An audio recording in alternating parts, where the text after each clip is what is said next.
Good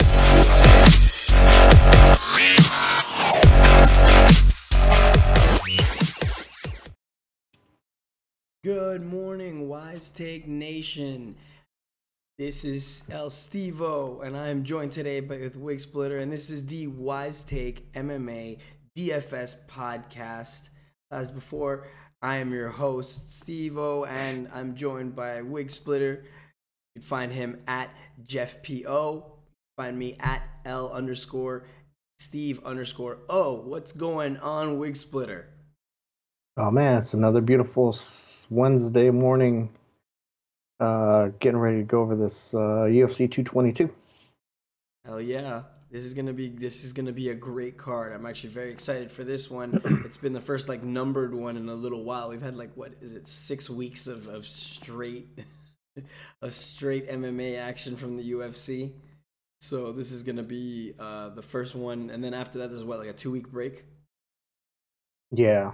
Well, physically it appears to be a 2-week break, but it's like a week and a half break. Okay, very cool. So yeah, this one's UFC 222 CYBORG versus KUNITSKAYA.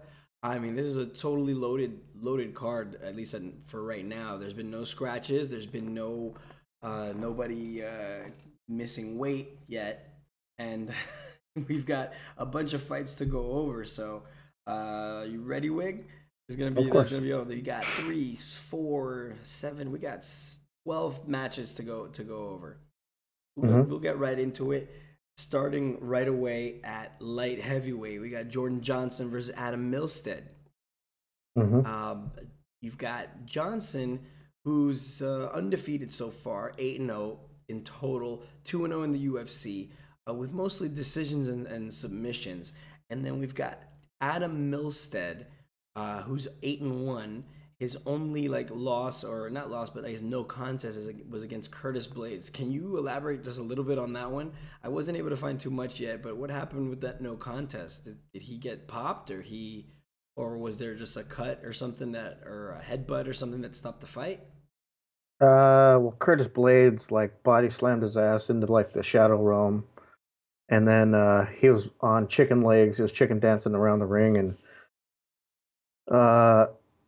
I think it was something like an illegal kick to the head or something like that, or some shit. I don't know, but he was literally a heavyweight that he shouldn't have been fighting at heavyweight. He's more of a 205er, but we'll see how he goes.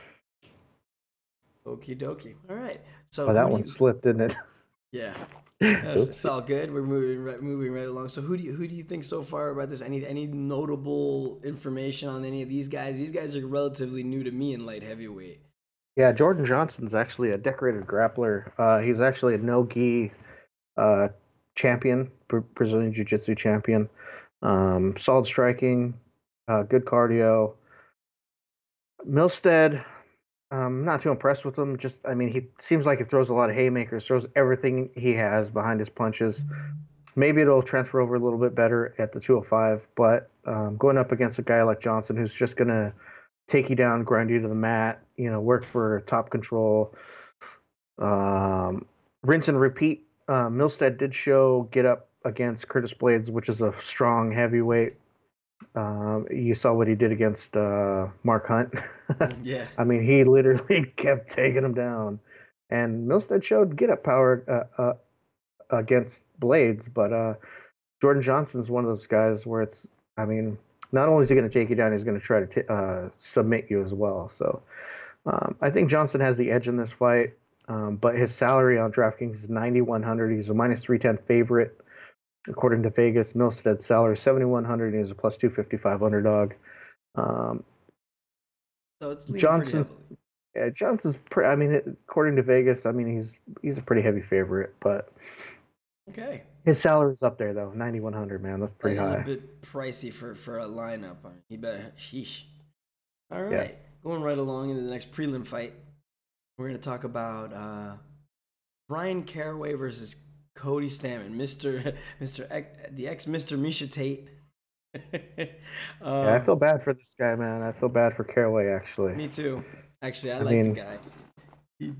He lost his girlfriend to not only did he lose his girlfriend to some no-name, low-level MMA guy, but his head trainer actually, committed suicide. So, that's Oh, why he's plus he tried pick and choosing his fights in order to get to that shot. title shot, and it just sort of didn't work out his way, and led to his inactivity, which sort of plus with all the other stuff going on in his life, sort of you Yeah. know No, no. I will. snowballed. I mean, it's been a pretty rough year for him. That's why I feel bad for him. But Yeah. he's a solid fighter. I mean, I'm not saying he's horrible, but he's solid. No, he's not a bad fighter at all. He's got a well-rounded skill set. I don't know as much about Cody Stamann. I think that let me see. Let's talk about Caraway for a second. Caraway just beat Aljamain Sterling, and Aljamain Sterling, it looks like I think he's been on a tear lately. So that's kind of neat. He beat him by split decision. He's 4-2 of his last six. One of the notable wins that he had, it was against Eddie Winland. And then we've got Cody Stamann on the other hand, who's 16-1 and has a 9-fight win streak, but Hmm. he's 2-0 in the UFC. So this one should be pretty good. I would give the edge just based on experience to Caraway as long as he doesn't get sloppy. And I think with the Yeah, with the with the year that he's had so far, I'm pretty sure he's looking to take out some punishment on somebody else. So that could lead him to a title shot as opposed to picking and choosing fights. I mean, don't get me wrong. I was joking before because honestly, yeah, he seems just like a really nice guy, and then everything just kind of the rug got pulled out from under him. Would make for kind yeah, of a good story later on, but yeah. I mean, it could go one of two ways. Depending on where his head's at. I mean, it could go. If he's going to use those negative things in his life to push him forward, I mean, it could be a very motivating experience and an inspiring performance in the cage, right? Or it could hold him back. yeah, So you um, don't really know what's going to happen. Both these guys are grapplers. Both these guys, have decent strike. I mean, it's fairly evenly matched. I mean, Caraway's salary 7,700 on DraftKings. He's a plus 145 underdog. Stamann is 8,500 on DraftKings, and he's a minus 165 favorite. The only difference I noticed between these two guys in fight film was Stamann has his he's way more aggressive in his takedowns. He uses a double jab to set up his takedown. He has cardio for days. Caraway, he's more of like a come forward pressure fighter, um, solid striker.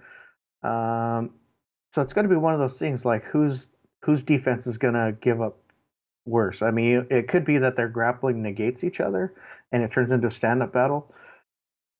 So that'll be interesting how it plays out in that essence. But I mean, I think this is going to be a pretty interesting fight.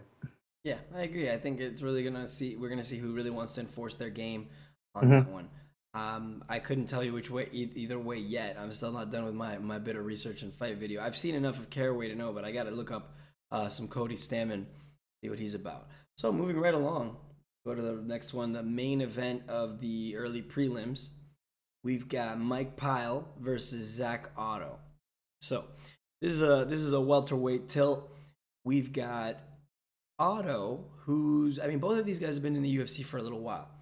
Um, Otto is 3-2 in his last fight. He's 2-2 in the UFC. He's coming off a loss to Jinglang Li in November, and funny enough, Jinglang Li just had his own loss recently. It's got a head like a cinder block. Yeah, yes, he does. And then we've got Mike Pyle, who's kind of on the opposite end. He's 1-4 in his last fight. His last fight was in December 2016. Mhm. He's on a 2-fight losing streak. His last win was against Sean Spencer. Now, is there any reason why he took such a long layoff? I'm sure it's not because people don't want to fight him. I mean, he's not exactly, He carrying up got the chips. knocked out. He got knocked the f out so bad. I mean, I thought he was gonna. Yeah, he probably should have retired then. But he did announce his retirement. This is going to be his last fight in the cage after this fight. So, with that being said, is this another Josh Berkman? Ben Is this another Saunders. Ben Saunders type thing where he's just going to go out on his shield, go stand and trade in the middle of the ring, and hopefully he doesn't get put to sleep? I don't know. I mean, Pyle's salary on DraftKings is 7,300. Is a plus 240 underdog. Otto's salary is 8,900. Is a minus 280 favorite. Um, honestly, it's sort of, if you look at Otto and you watch his fight film, he doesn't look that impressive. But then at the same time, going up against a guy like Pyle, Neither does I Bob. mean, yeah, I mean, don't get me wrong, Pyle's, I mean, he made his UFC debut, I believe, against Rampage back in, I want to say like 2000 or something crazy like that. Now, when you take that into context, Rampage is, what is he? Oh, he's pretty much fought at light heavyweight, Yeah. or yeah, pretty much light heavyweight for his whole career. So, and Pyle's fighting at 170 now. So it's crazy. But I mean, Pyle has, solid. He has slick submission skills, decent grappling. I mean, he's all around a good fighter, but just nothing that's going to propel him uh, to the upper echelon. I mean, he's been one of those guys that just been able to stick around just because of skill set. Yeah, I don't think he's ever been. I don't think he's ever been cut. I don't think he's Mm, ever been anything like that. no, Pyle is well rounded. I'll give you that. yeah, It's just that after a while, I guess it's just he couldn't string those wins together mm, anymore. He yeah, couldn't just everything kind of just grew past him. So it's yeah, nothing on him. But he's a great fighter, and anybody who's yeah. not coming to fight, he makes it very well known very quickly that they're in for a Right. bad night. So I have seen tons of Pyle footage. I enjoy watching him, but I understand, yeah, he is, well, absolutely, without a shadow of a doubt, on the way out, especially this being his last fight. So I'm hoping that he's going to go out on his shield, at least go out like a warrior. Yeah. You know what I mean? Make it for a good fight. And this is an opportunity for Otto just because you don't want to be that guy who just got beat by a guy who's retiring because you might as well retire yourself at that point. Right. And I mean, Otto's he's going to be the more athletic guy in there. Obviously, Pyle's slowing down. They Otto does have I would say average grappling. His takedown defense is a little bit above average. Um, I don't think it's going to be. I don't think he would want to probably get into a ground game with Pyle, but at the same time, I mean, of his 15 wins, he has 60% of them have been submissions for Otto. So I mean, it'll For be interesting to see how that works out. But I mean, I see this as probably, one of those fun fights where, if nobody was really expecting it to be that, exciting, but it ends up turning out to be better than it was. Okay. Yeah, this could be actually a very good fight. I'm not gonna lie to you. It's not. How do I put this? It's not one people are checking for, but it's one Right. that could be a good surprise in the Yeah. middle of the card. It'll be sneaky. Also, people are going to be talking about, hey, did you see that fight on the the early prelims? And no, I didn't see it. Yeah. Hey, you better find it. Yeah, exactly. So, moving right along, we're gonna get to the very next one. This one's on the Fox Sport one prelims. We've got CB Dollaway versus Hector Lombard. Now, this one I wanted a little context from the guru WigSplitter here because this one is interesting. I'm gonna not read out some stuff that I've seen. So let's talk about Lombard for a minute. He's Hmm. 1-4 with one no contest. He's on a 4-fight losing streak, Hmm. and the no contest was against Josh Berkman. Was that steroids? Was that PEDs? Did he get? I forget if he's the one that got caught on the PEDs. I can't remember. Because I mean, he came out like as if he was the next big thing. They promoted him so hard years ago, and now, I mean, my goodness, I think he did get popped for PEDs. I'm not quite sure, which you know me, I don't, ugh, I think it's whack, and it shows, especially on a 4-fight win streak, a losing streak, excuse me. On the other hand, we got CB Dollaway, who's also somebody we haven't seen in a little while. We see like once in a great while. He's 2-3 in his last 5. He's coming off a win against Ed Herman, a decision against Ed Herman, but he's actually lost to other people with more notable names. I mean, in the last few before his up and down win loss record right now, he's lost to Nate Marquardt, Michael Bisping, and Lyoto Machida as of late. What's your take on this one? Honestly, this fight, not really exciting to me. From a DFS standpoint, I'm not even excited about it just because it's like, I mean, I don't know. It's just Dollaway, when he came in, I was like, okay, he's pretty interesting. He has a, good submission game, you know, and then all of a sudden he just started getting like when he started getting hit, all of a sudden he was just like, I don't like it, and then he turtles up and just gets real tentative. Yeah, Lombard got suspended for banned substances. That's what it was for that no contest against Berkman. But yeah, I mean, Dollaway, I mean, in the first round he looks really good. He looks really good in the first round, and then the second round, as he starts getting tired because he's carrying around all this muscle. I think he probably should fight more at a lower weight, but I think he's just too lazy to cut the weight. Lombard, yeah. Both these guys. Oh, both really? These guys. Yeah, I think Dollaway should probably be fighting at 170. Lombard probably should just retire. Yeah, I mean, but that skid both is these awful. guys, both Especially... these guys, it's just like, I mean, they both have solid takedowns. They both have, decent, all around. They can hurt you anywhere, but at the same time, both these guys, like Dollaway's chinny and he quits. If he gets put in in a chokehold, all of a sudden he's like tapping out early. He's not gonna. He doesn't. It just doesn't seem like he has his heart in it anymore. I mean, Lombard is one of those guys where he's just gonna throw everything he has at you, a kitchen sink for the first round.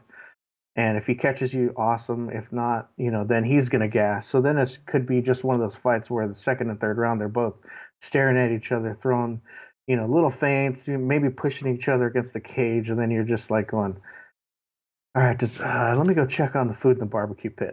I'll be right back. Yeah, sadly, I couldn't agree more. Actually, that's a really good assessment. It's true. Dollaway, they both have great tools. Only difference is you've got one guy who doesn't know if he wants to be in there, and then you've got Lombard, who's a dirty cheater who, sadly, again, you could see what the PEDs did to him, and that's what I was wanting to make sure. But pretty much because I've been wrong before by some of these, but this one for sure, I know he got popped for PEDs, and then right after that, it's a 4-fight win streak. He was so confident coming into the UFC. Losing streak, excuse me. Yeah, 4-fight losing streak. So it's one of those things that if you ain't got the juice, you ain't got the juice. Like literally, that sucks, man. That lost cool. his mojo, baby. Man, get out of here. This is probably the one. This is the one that's like the one goose egg maybe on this card because we don't know what to expect. I mean, on the DFS, who's even the favorite? Is it Lombard?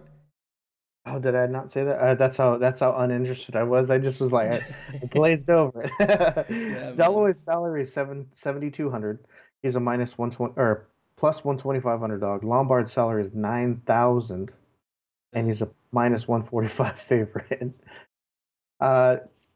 It's interesting pricing. I mean, did they not watch the last few fights? Did they not see?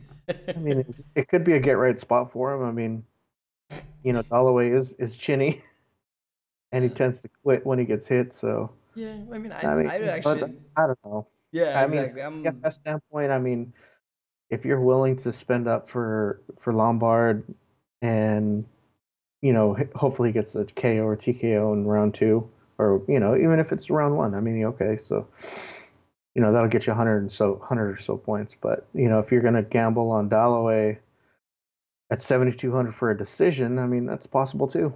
I mean, both of these guys gas. If you think about it, they could tap each other out. Tippity tap.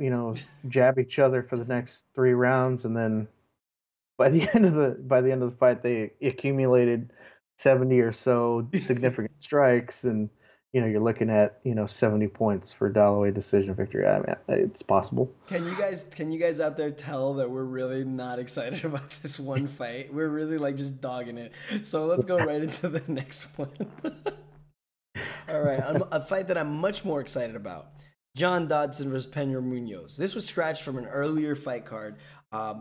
because of, I believe Pedro Munoz was having trouble with his weight cutting. John Dodson said he wasn't going to take a catchweight fight. Correct me if I'm wrong on that one, Wig. No, you're right. Okay, cool. On that, I just wanted to make sure I got the right Pedro Munoz. There's like 10 in the UFC or something similar. But Dodson is one of my favorite fighters. I actually really like him. He's 2-3 in his last 5. His losses, though, include his losses are the top level talent, and they're all decision losses. None of them are knockouts. None of them are anything. Mostly split decisions. He lost to Marlon Moraes, who's a killer. Marlon Moraes is just another bad dude that just came recently over the last few fights to the UFC from World Series of Fighting. John Lineker, who he lost a split decision to, a notable fighter, again, a guy who's had trouble cutting weight because he's such a beefy dude, and of course the GOAT, Mighty Mouse, Demetrius Johnson. So this guy, as much as usually I like to go off of the fighter's last 5 fights, this is somebody that I believe you cannot sleep on. John Dodson is a well-rounded dude, and I believe that he would most likely be at the top of the division, if not the champ, at one point if Mighty Mouse just wasn't in his way. Plain and simple. At 125 or at 135 with TJ Dillashaw there. This one's actually at 135. Interesting. I actually with flyweight. So yeah, he's been fighting mostly at flyweight. Looks like he's gone up.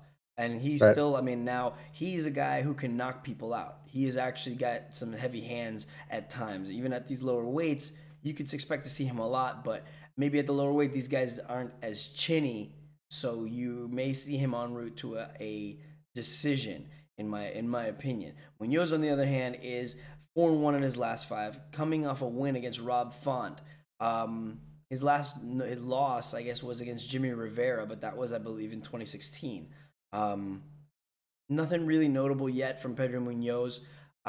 These guys, I guess Munoz has more of a submission grappling game than Dodson. Dodson jumps around the ring. The guy is lightning to watch in the ring. It's actually a lot of fun when he's got a high level, somebody as high level as him as well. He's this one should be interesting. I didn't actually notice that it's actually at bantamweight as opposed to flyweight. So both of these guys should have a little bit more pep in their punches, a little bit more weight behind them. But what's your take? Yeah, Dodson's salary is 7,800. He's a plus 120 underdog. Munoz's salary is 8,400. He's a minus 140 favorite. Dodson just hasn't looked himself over his past few fights. Even that last fight he had with DJ. He just looked slow. He looked. I don't know. He just didn't look himself. Munoz, on the other hand, he seems like he's on the opposite end of the spectrum, where he's actually ascending. He looks like he's on his way up. I think both these guys are gonna probably stand and trade, and I think Dodson might shoot in for a crazy, takedown and get caught in a submission. But you never know. Munoz is one of those submission guys where you just don't want to be in his guard. You don't want to be anywhere near, sort of like Bryan Ortega. You don't want to be anywhere near him. Dodson can piece you up from the outside, and I think he's probably going to want to do that. From a DFS standpoint, both these guys' salaries, you could work them into your lineups fairly well, depending on which way you want to go. I'm not sure which way I'm leaning yet, but I think this is gonna be another interesting fight. Probably gonna have one of the fighters getting probably fight of the night bonus in this fight. Yeah, this is gonna be a very high speed, high technical level battle. So I'm actually really excited about this. I like John Dodson a lot. I like old John Dodson. You're right. He has lost a bit of a step. I'm hoping he's moving in the right direction. But seeing as at least how it's at 135, this might not be advantageous for him. At the lower weights is where he shines, just because he has the speed and he has the power behind that speed to really make a difference. He can go from 1 minute in, the next minute the guy's dropped on the floor, and it's just because he's able to figure out how to get that power behind. But at 135, people can take a little bit more punishment. So I see probably maybe a fight of the night candidate, but it's gonna be probably a decision. I would say that I don't know if Dodson will have the same amount of power, even though it's only 10 pounds. You'd be surprised the monsters that cut down to these kinds of weights. So, and that's why it's going to be interesting to see if Munoz makes weight. yes.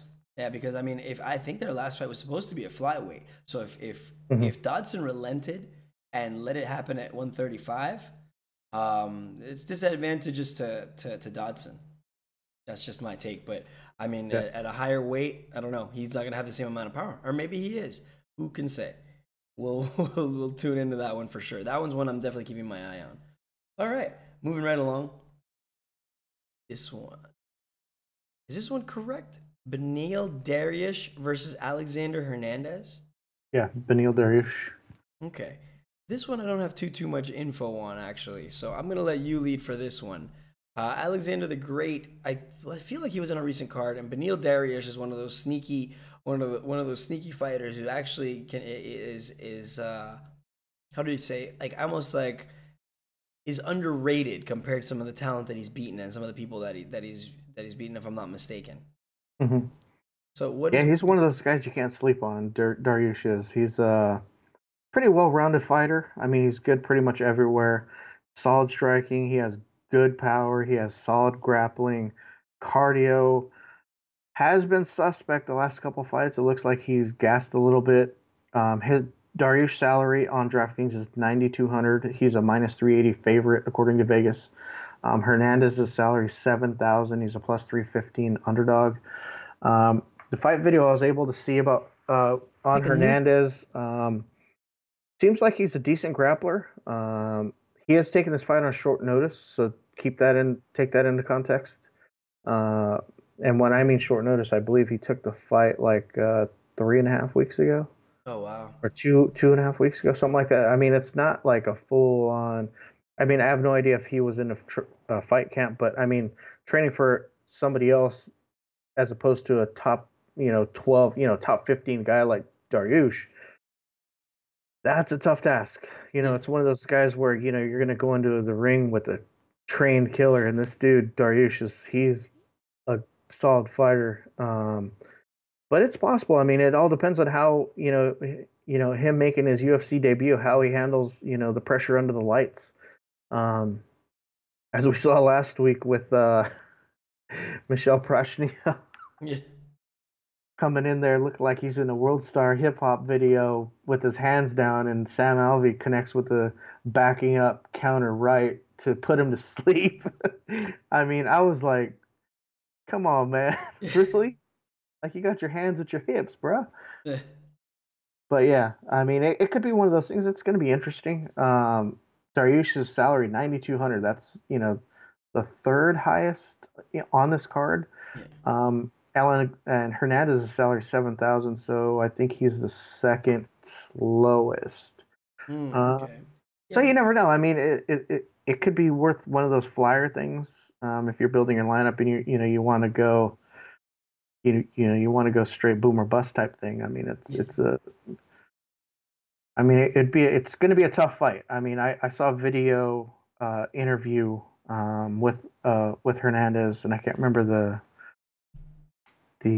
reporter's name, but he basically said that he's very ready for this fight and that he's going to bring the fight to Dariush. So, I mean, if he's ready, I mean, it's gonna be a fun fight, I believe. And all the stuff I found on social media about him, a lot of people are hyping him up. So it could be one of those things where he could come in and try to shock the world. And Dariush is one of those guys where, if he's not taking this guy serious, I mean, he could get caught. Yeah, this is definitely not gonna be an easy money fight. I mean, and especially Dariush is looking to redeem himself a little bit. He just came off of a knockout loss, and then after that, a draw with Evan Dunham, from what I noted. But yeah, I just wanted your take on this because I didn't know too much about Alexander Hernandez, and I know plenty about Beneil Dariush. Dariush is somebody not to sleep on for sure. But yeah, we'll have to I'll have to watch a little bit more fight video, but we'll talk more about this on the weekend for sure. I'm actually really excited. This card, that's another fight that could be incredible. You know, if nobody's sleeping on the other guy, this could be a really Right. competitive fight, and I love stuff like that. So you know, this guy's trying to be spoiler to this guy's number 12 ranking, Right. and you could very easily lose it at that. Those rankings are very tenuous if you're not in the top 10. Right. So all right, moving right along, go to.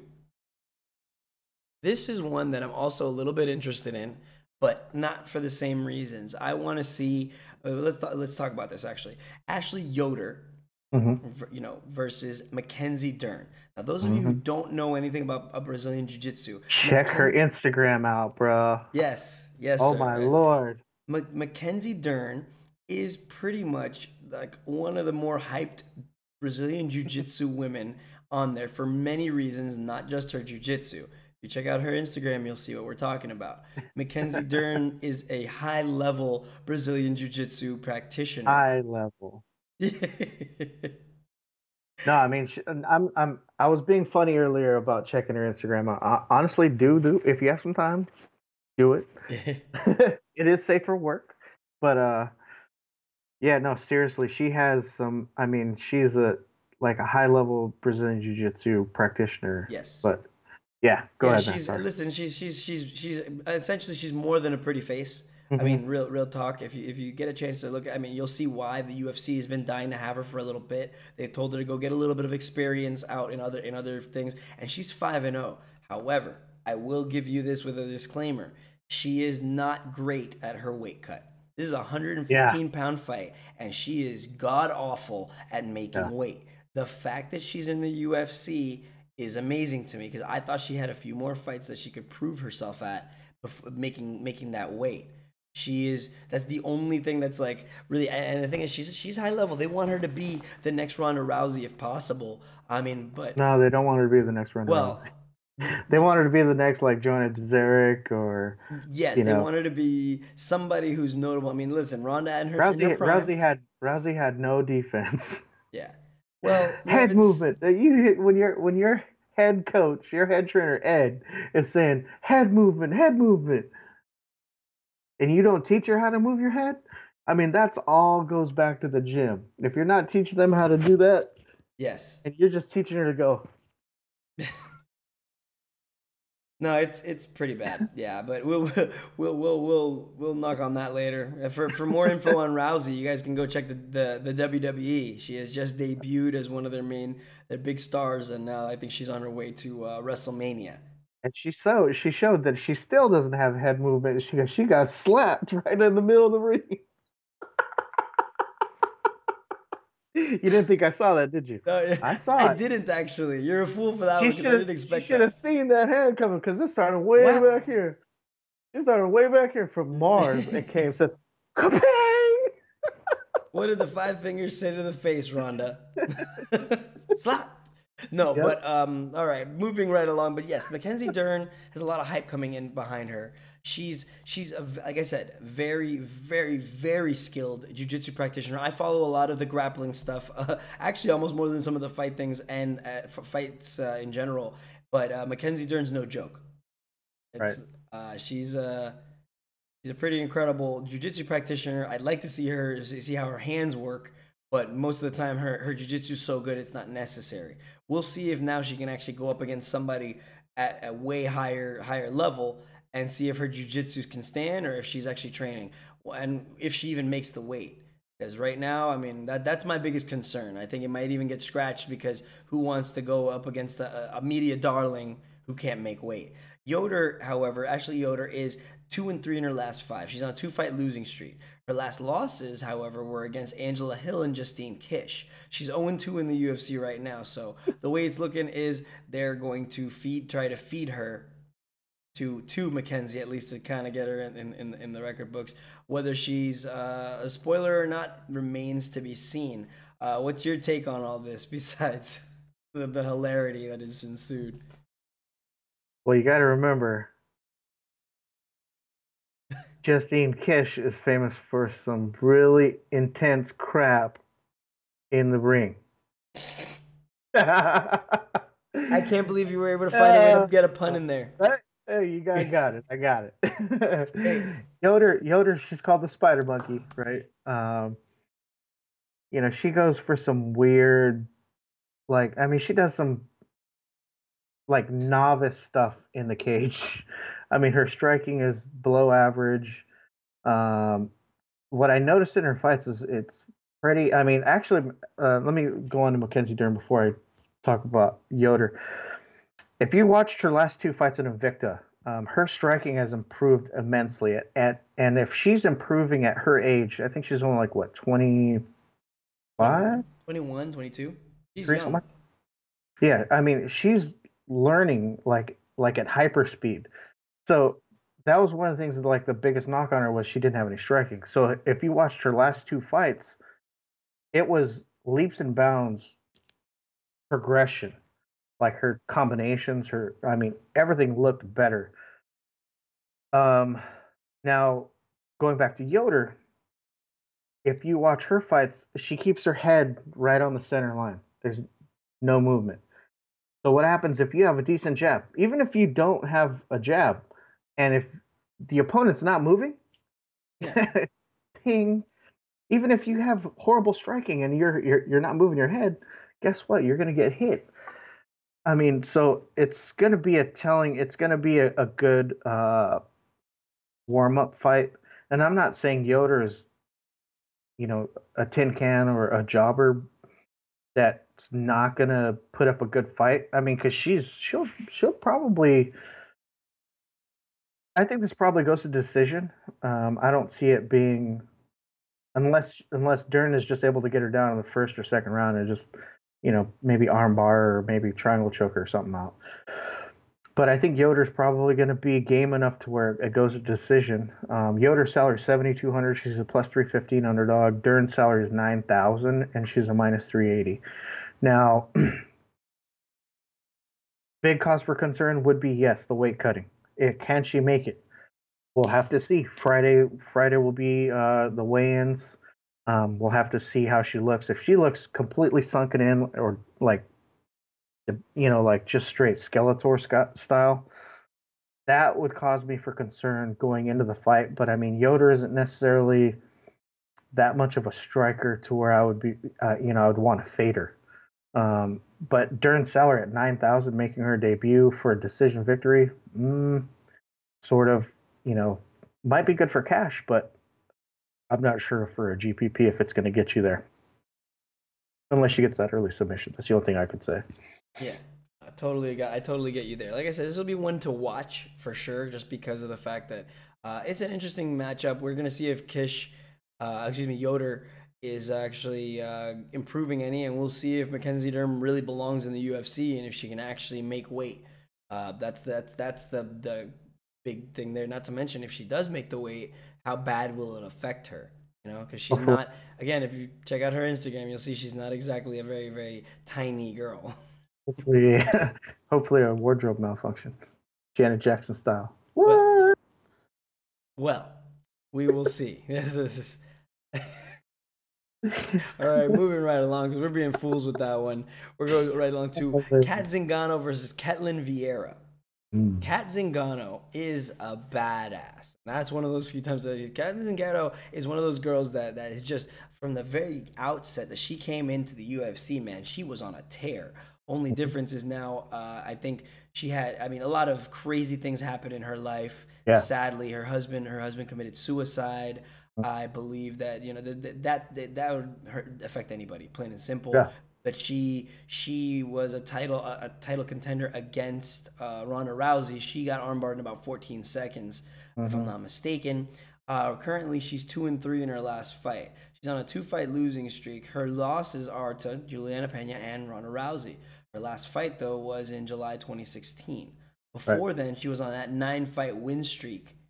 And she has beaten a killer's row of people just to show you how talented she is. Yep. And these are people that were either at their prime or on the way up. Raquel Pennington, Miesha Tate, and Amanda Nunes. She's beaten them all. She was actually, I mean, slated really to be in the very top of that 135 women's division. So she's no joke. I'm hoping that all that can come right back, and then she'll finally snap into place, cement herself maybe in the top 5. She's a heck of a fighter. So she's fun to watch. She's got skills in every aspect. She can sub you, she can knock you out. She's just an all-around, well-rounded fighter, in my opinion, of course. Then we've got Ketlen Vieira, who's 9-0 overall, 2-0 in the UFC. Her last wins are against Sarah McMahon and Kelly Fesholz, and also Ashley Evans Smith. So she's somebody relatively new, but she's been working her way through some decent level competition. So this is one of those fights you don't want to sleep on, because these two are coming to bring it. Ketlen Vieira is relatively new, and she's already ranked number 5 in there. So she may look unassuming, but she's actually she's I believe, you know, another killer that's in that division.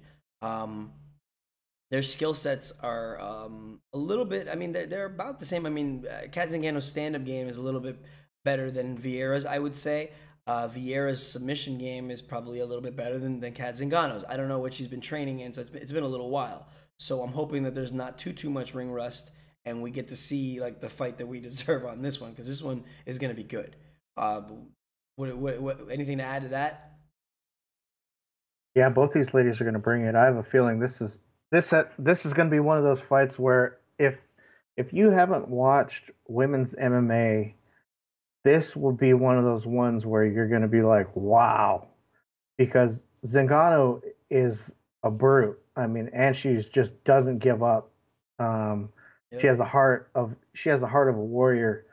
Ketlen Vieira is a monster. I mean, she just, you know, is a horrible analogy, but she reminds me of Frankenstein, because she just literally like plods forward and she throws. I mean, she has power. If you look at some of her fights where she punches her opponent, you notice that there's a different look on their face when they get hit. And they just sort of like, it changes, like their facial expression changes, and it's just sort of like, whoa, I'm not sure if I want any part of this. So then what are you going to do? Try to take her down? And then she's going to try to, she'll submit you. She will submit you, and it will be quick. Yes. Zingano's salary is $7,900, and she's a plus 130 underdog. Vieira's salary is $8,300, and she's a minus 150 favorite. Pretty close to a pick'em. Yeah. I like this fight from a viewing standpoint. When it comes to like who I would pick to win, man, I'm torn. I've been thinking about this one for days. Because honestly, I've been looking at it, and I just like you could see past the victories for both. It could possibly go to decision. It could possibly, you know, somebody could get knocked out. It could be a TKO, like stoppage due to strikes. It could be, you know, something. Yeah, I mean, I'm looking forward to this fight. And like you said, Zingano's had come through a lot of adversity in her life in the past 2 years to be able to still come back in the cage and you know, want to compete at such a high level, and then taking a fight against Vieira, who's very dangerous in all aspects. Man, that's a mark of, you know, that's a mark of a true warrior. And she was like you said, she's beat Amanda Nunes, Miesha Tate. Yeah, she did lose to Rousey fairly quickly, but I mean, that was a rough time, man. Yeah, that was like, I mean, exactly. It was like literally like, I think, what, 4 or 5 months after, you know, the passing of her husband. Yeah, your mind cannot be in the fight game at such a horrible time. And could you imagine? No way, man. I remember when my mom passed away, it took me years to like accept it, and let alone this being her husband. You know, they have 2 kids together, so it's like, man, dude, I'm telling you, rough. Yeah. No, and it's one of those things that I don't even count that loss to Rousey against her. I mean, look at who she's beaten, and not to mention, these people aren't slouches. Hell, the one that she's already beaten is the current champ. It's the current champ, Amanda Nunes. She's got that skill set, and it's so that's why I don't even look at that. I mean, I'm hoping that she'll come back as strong. I hope this isn't just on a decline. Like I said, Cat Zingano's amazing to watch, and dude, Ketlen Vieira doesn't stay behind, man. She's a new up and comer, but she's tough, dude. So I'm actually really looking forward to this fight. I might fade just because I don't want to go, and I just want to watch it without like being in. You know, I want to see what it's gonna be, because I wouldn't know who to pick. This is one of those fights that I'm right down the middle. I am so torn. But moving right along, because I could be talking about this for a while. So going forward, we got at heavyweight, The Battle of the Tin Cans. We've got Stefan Struve versus Andrei Arlovski. Now, these are both guys that I actually like to watch fight. I mean, I got nothing against any of them. I actually am an old school fan of Andrei Arlovski, so I like the fact that he was able to work his way back into the UFC. But let's talk about Struve for a minute. Stefan Struve is one of those guys that just needs to put it all together because he's shown time and again that he can beat top level talent.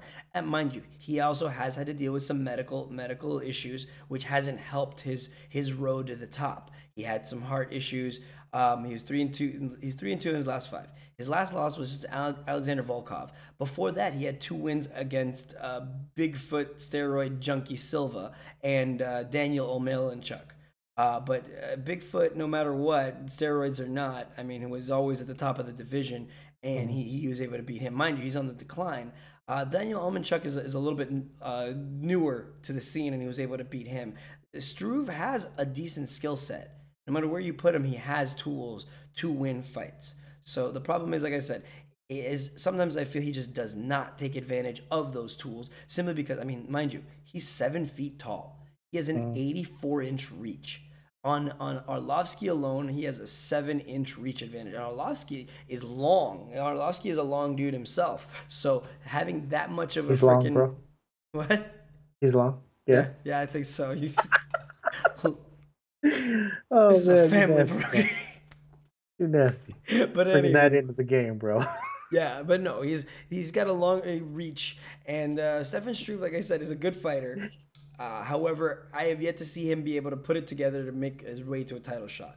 Arlovski, on the other hand, is 1-5 in his last 6 fights. His last fight was a win against Junior Albini, which probably just let him keep his job in the UFC for a little longer. Before that, he was on a 4-fight losing streak, but not to anybody. He's actually lost to some bad dudes. I mean, he lost to Marcin Tybura. He lost to Francis Ngannou, which everybody's lost to Francis Ngannou, so you can't even feel bad about that. Josh Barnett, which is a questionable loss. Alistair Overeem, and Stipe Miocic, your current heavyweight champion. So it's not like he's losing to tin cans. It's not like he's losing to gatekeepers or bums, but it's just that at this stage in the game, I mean, Arlovski is looking like he's on his way out. I mean, honestly, he's a tough dude. He can get a knockout. I mean, he outputs. I mean, he's probably still, I mean, how do I put it? He looks like he's on his way out, but at the same time, he's shown flashes of brilliance. It's just he needs to actually really come forward and just be that pressure fighter, you know, that he was and shown that he can be. On this one, I'm just wondering if he's gonna sit back and just get jabbed to death from that reach advantage of Struve's, or he's actually gonna try to fight his way in. So I mean that's my take. I'm probably leaning a little towards Struve, even though I'm an Arlovski fan. But Arlovski, hey, he could come with a flash KO rather quickly if Struve isn't paying attention. So what you got for this one? Yeah, Struve's salary is 8,800. He's a -185 favorite. Arlovski is 7,400 salary. He's a +160 underdog. I mean, it's the battle of the super chinny guys. So the only thing is Arlovski, and this is going to be weird to say, is he actually looked like he's evolving his fight game. This last fight against Junior Albini, he actually was more patient in there. He showed a lot more. His striking was more. It seemed crisp. I mean, it seemed like he was using his striking more effectively as opposed to just going in there like a bull, like he used to, and just rush in and just bull rush the guys and just overwhelm them with strength, speed, and power. He realizes that he's not that guy anymore, so he has to change, and I think that's helping him. It looks like this new fight strategy is helping his cardio because he looked really good. Struve, on the other hand, I mean, the dude is just a freak of nature. He's super tall, 7 foot tall, like you said. He's got heavy knees. He's got, the Muay Thai clinch where he's going to do dirty boxing and nail you in the guts with some, actually straight take your spine out with a knee. But I mean, then you can't count him out on the ground either. I mean, he has decent submission skills too, but he doesn't take anybody down. He's more of a defensive submission. So like if he gets taken down, then he works off his back fairly well. But I mean, it's one of those things where can you gamble on who's going to knock who out first? I mean, that's one of those things. Or is it going to go to decision? So I don't know. I mean, I'm not sure on this one either. I mean, I'd like to see Arlovski win, but then at the same time, I'd like to see it turn into a striking battle where they both just strike the crap out of each other for 3 rounds. Excuse me, I got the hiccups all of a sudden. No, yeah, no, I get you. Like I said, these guys. I mean, look, if Struve puts it together, he's shown that he can beat top level talent. How you? That's a great thing to notice about Arlovski. I didn't mention is yeah, his fight game has evolved. He's actually shown. However, just like you used to say, he is a Jackson Winklejohn fighter. So beware. I didn't want to mention that yet. Yeah, he's a Jackson Wink fighter, so you depends what you're gonna get. You're gonna either get a game plan or you're gonna get a guy who's gonna go out to go and fight. And if you get the game plan guy, you're not always gonna come out on top. Unfortunately, when it comes to Jackson Winklejohn, and I used to love that camp, but now it's getting to the point where it's a little bit silly. They're not training these fighters to win at all. But we can talk about that. Or the fighters are just not following the game plan. I mean, I have no idea. I don't know. Well, moving right along, because that one is also just one that I don't know. Yeah, I mean, it could be a good fight, but it really just depends who came to fight that day. This is another interesting one. People that I don't really know too much about. But we've got Sean O'Malley versus Andre Sucuenta. I'm sorry if I butchered that last name, but I'm Sucuenta. Yes. So O'Malley is 9-0. He's 1-0 in the UFC. He came from Dana White's Contender Series. He won against Alfred Kashkayan and won at the Ultimate Fighter 26 finale. Andre Sucuenta is 1-2 in the UFC. He's coming off a win against Luke Sanders. And if for a little bit of trivia, Luke Sanders is actually the boyfriend of WWE SmackDown Live's women's contender Becky Lynch. Becky Lynch. Also, check out her Instagram. Mm-hmm. Awesome. Becky Lynch is amazing. But yeah, so Becky Lynch, you could see her in the background of a lot of Luke Sanders' videos and things and training and vice versa. So they're always together, they're always training, which is kind of cool to watch. I kind of like stuff like that. But yeah, there's your little bit of trivia. Usually, yeah, if you can't tell, I'm a big pro wrestling fan, and I do little podcasts about it from time to time with Patio Joe, also on the Wise Take part of the Wise Take Nation. But back to fighting. O'Malley, like I said, he came from Dana White's Contender Series. He won at the Ultimate Fighter 26 finale. These guys they look roughly about even skill set wise. There's nothing really to push them, tell them apart, except for maybe Sean O'Malley's strikes per minute landed is insane. I mean, if you look at it, that's almost 9 strikes a minute. That's kind of unheard of. I don't think we've ever really seen it that high this far. So that should tell you about something about his output. They both look like they're gonna stand and trade a little bit. I'll let you do the honors on this one because I actually haven't seen enough on these guys to give a real solid take yet. Yeah, Sean O'Malley is like you said, he does come off the Dana White Contender Series. Sucuenta is coming off of his first win in the UFC. Which he was fairly emotional about. I mean, it was like you could tell after it happened, he was just like, the monkey was off his back and the pressure was relieved and he was just super elated about it. I mean, I felt good for the guy. O'Malley's salary is $8,000. He's a plus 120 underdog. Sucuenta is 8,200. Salary is a minus 140 favorite. O'Malley, he's a flashy striker. I mean, he throws odd angles. I mean, he has a lot of movement. He throws, just awkward strikes. I mean, he's in and out. He reminds me of his in and out movement is like almost like a not to the technical expertise of a Dominic Cruz, but I mean, he does have that type of herky jerky in and out type movement where he's in and out, picking and popping. He has shown that he does have a little bit of power in his hands, but Sucuenta has shown that he has strong power in his hands. He's a solid striker. He has good takedown defense. He's more of a Sucuenta is more of a technical striker as opposed to OMalley. He's going to throw from all these odd angles. I mean, he throws from the down from his knees, overhand rights, just spinning punches, kicks. He throws them from everywhere. He reminds me of like a UFC video game character brought to life. I mean, especially with those cheesy tattoos he has, man, it's like ridiculous. But this could be one of those fights where it's just a 3-round smash and bang, like literally smash the X button as much as you can, because both fighters are going to just keep throwing at each other. Sucuenta has shown that he's fairly durable. So has OMalley. The only thing is OMalley has shown that he tends to gas in the later rounds.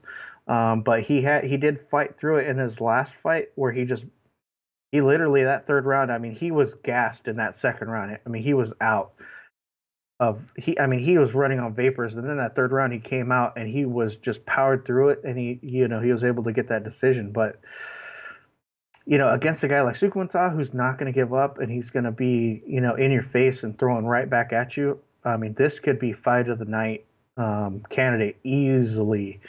I'm really excited about this fight. Both their salaries are workable, so it's one of those things where it could either be a snooze fest or it could be, they're going to be staring each other down. I doubt it, because both these guys are going to be throwing, and they're going to be throwing heavy. So that's pretty exciting about this fight. That's what I like about it.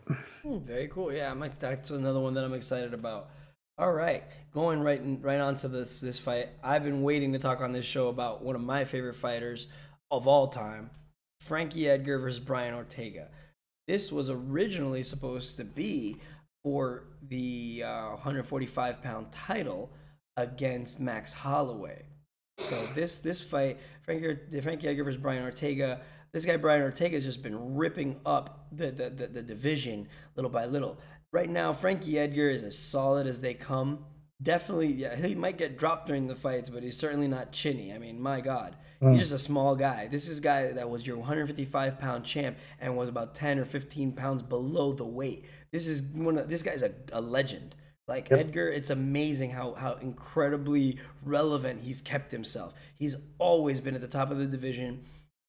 One of just, man, if there was any fighter I could be like, man, I would want to be like Frankie Edgar, minus all the droppage, just because he is just awesome. I mean, it's he never gasses. He's one of those dudes that you will, if you're looking to gas this guy out for days, you're never gonna do it. He is a fantastic wrestler. He has a great jiu-jitsu game. His hands are still good enough to drop even the toughest dudes.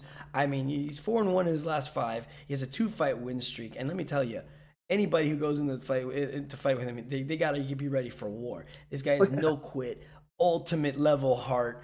I mean, dude, probably, like I said, my favorite fighter. I love watching Frankie Edgar fight. You want to see a clinic, man? Watch this guy fight anytime, win or lose. He's incredible. So I mean, that's my little gushing moment.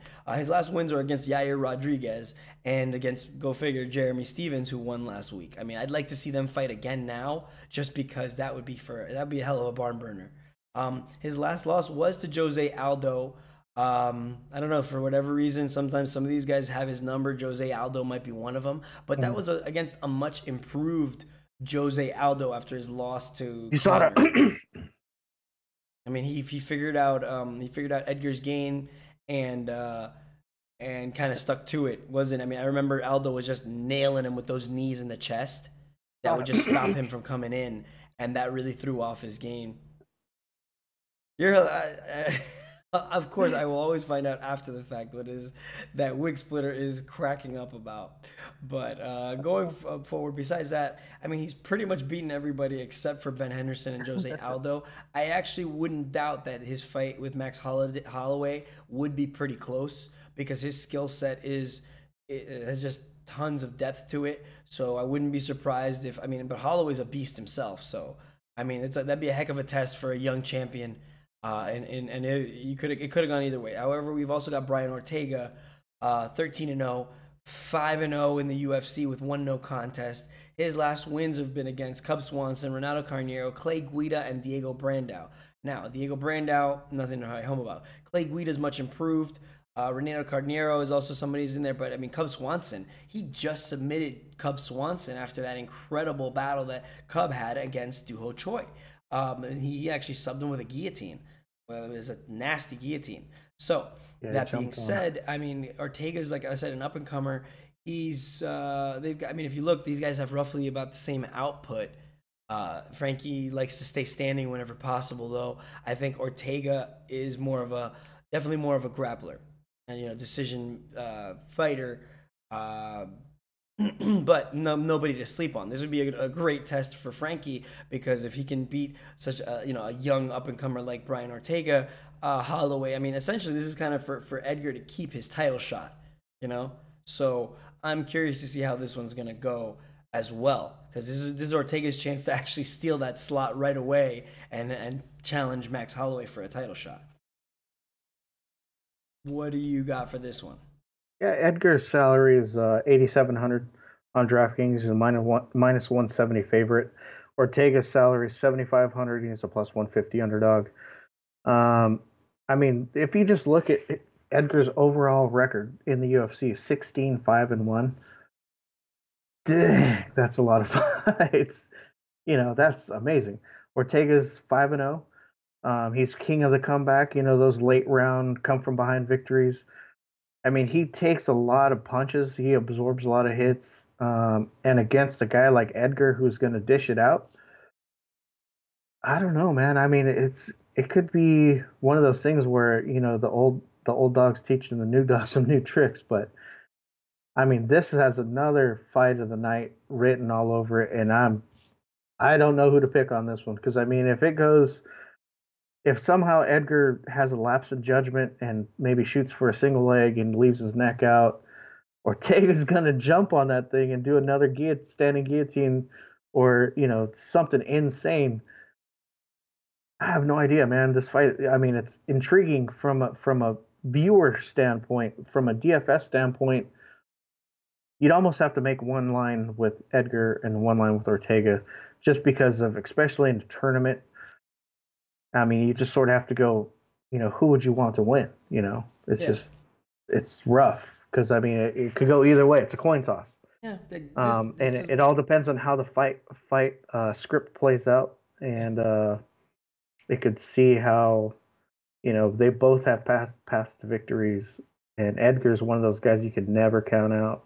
I mean, he's a veteran, former champion. I mean, proven, like, crazy, insane, durable cardio machine. I mean, he just does not stop coming forward, and he will put the pressure on anybody. He's not afraid of nobody inside that cage. So yeah, I mean, supposedly, I mean, the rumor has it that Conor wanted to save the fight card. Conor McGregor wanted to step in against Frankie Edgar. Didn't want anything to do with Frankie Edgar. Let him. He can say that. He can be a keyboard warrior all he wants.